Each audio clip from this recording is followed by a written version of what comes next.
Assalamualaikum warahmatullahi wabarakatuh. Innal hamdalillah nahmaduhu wa nasta'inuhu wa nastaghfiruh wa na'udzu billahi min syururi anfusina wa min sayyiati a'malina. May yahdihillahu fala mudhillalah wa may yudlilhu fala hadiyalah. Asyhadu an la ilaha illallah wahdahu la syarikalah wa asyhadu anna Muhammadan 'abduhu wa rasuluh la nabiyya wa la rasula ba'dah. Para pemirsa yang dirahmati Allah Subhanahu wa taala, marilah pertama-tama kita panjatkan puja-puji syukur kita atas kehadirat Allah Subhanahu wa taala yang mana telah memberikan kita sebuah nikmat yang begitu melimpah. Sehingga pada nikmat tersebut kita masih diberikan dan masih bisa berkumpul pada saat ini dengan keadaan sehat walafiat. Selanjutnya tak lupa sholawat serta salam mari kita aturkan kepada junjungan kita Nabiullah Muhammad sallallahu alaihi wasallam, yang mana beliaulah yang telah memperjuangkan Islam dari zaman kebodohan, dari zaman jahiliyah hingga zaman terang benderang seperti saat ini. Wahai para pemirsa yang dirahmati Allah Subhanahu wa taala, untuk bulan Ramadan ini bahwasanya marilah kita perbanyak amal ibadah, marilah kita perbanyak amal-amal yang mendorong kita untuk melakukan hal yang baik. Sesungguhnya bulan Ramadan ini adalah bulan yang penuh berkah, bulan yang penuh kesucian, bulan yang penuh ampunan. Maka marilah kita senantiasa selalu mengajak kebaikan, selalu berbuat kebaikan. Sesungguhnya Allah Subhanahu wa taala telah menurunkan wahyu, yaitu berupa surat Al-Baqarah ayat 183 yang berbunyi, Ya ayyuhalladzina amanu kutiba alaikumussyam kama kutiba alal ladzina min qablikum la'allakum tattaqun. Sesungguhnya dari ayat tersebut bahwa kewajiban berpuasa itu bukanlah hal yang baru. Sesungguhnya orang terdahulu dari sebelum kita itu adalah juga merupakan bagian dari Allah, bagian dari hamba Allah yang telah melaksanakan berpuasa. Menurut Sayyid Tantawi dalam tafsirnya, bahwasanya salah satu faedah Allah menginformasikan berpuasa adalah untuk agar umat Islam ini menjadi lebih sempurna, menjadi lebih baik dibandingkan apa yang dikerjakan umat-umat yang terdahulu.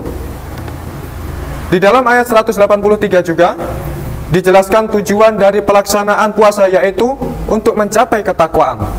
Sesungguhnya kata takwa berasal dari kata wako, yaki, wikoya, yang berarti memelihara atau menjaga.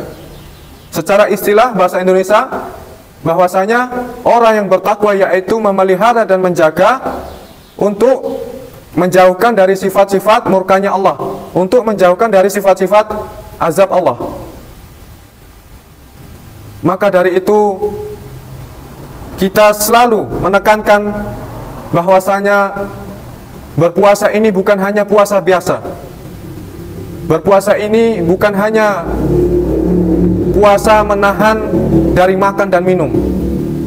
Sesungguhnya puasa ini juga menimbulkan kita untuk memiliki rasa takwa.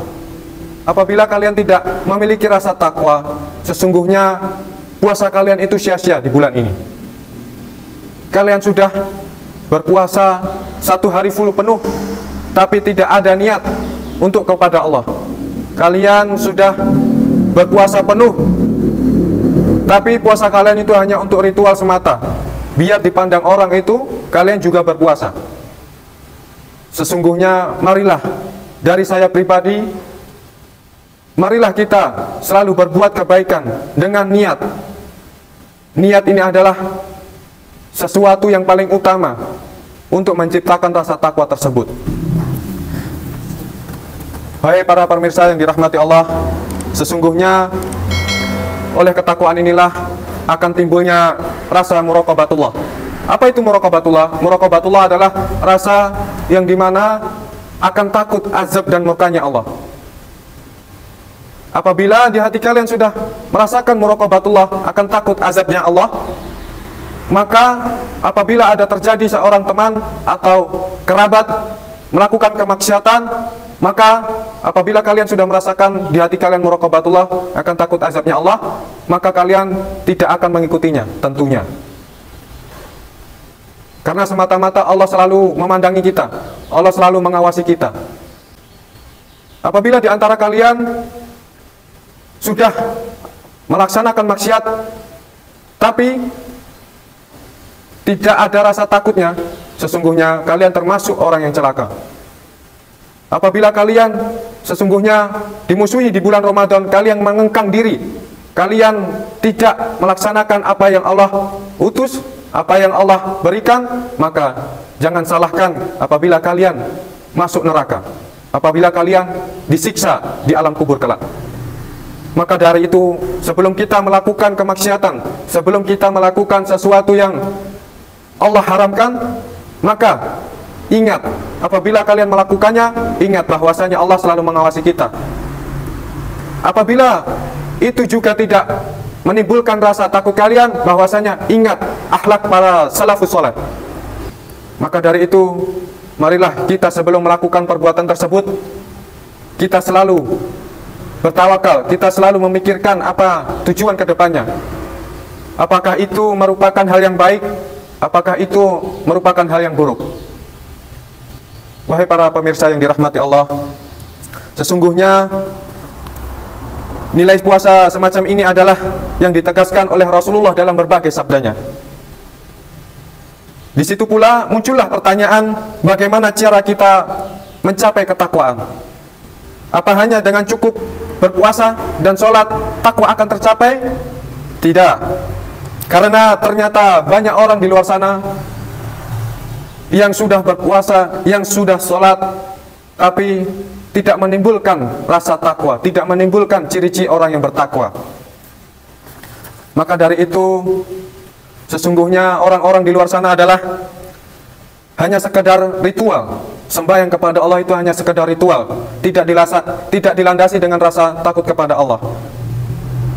Maka dari itu, dengan rasa muraqabatullah kepada Allah, akan takutnya azab Allah, bisa mendorongnya untuk kita melakukan amal kebaikan. Dan apabila rasa muraqabatullah itu sudah merasa tersentuh di hati kita, maka disitulah kita akan merasakan yang namanya al-haya, rasa malu kepada Allah. Wahai para pemirsa yang dirahmati Allah, maka dari itulah kita selalu meningkatkan keimanan kita, kita selalu meningkatkan rasa ketakwaan kita. Apabila kalian sudah merasa takwa dan muraqabatullah di hati kalian, maka tingkatkanlah kebajikan yang lainnya dengan membaca Quran di malam hari, atau menjalankan sholat tahajud, atau berbuat baik kepada orang lain. Maka dari itu, demikianlah pengertian sekilas tentang takwa dan keutamaannya. Kita berdoa semoga Allah senantiasa selalu memberikan kita sesuatu yang terbaik, sesuatu yang membuat kita itu selalu siratul mustaqim, selalu berada di jalannya Allah. Sekian dari saya. Nun wal qalami wa mayasturun. Billahi taufiq wal hidayah. Wassalamualaikum warahmatullahi wabarakatuh.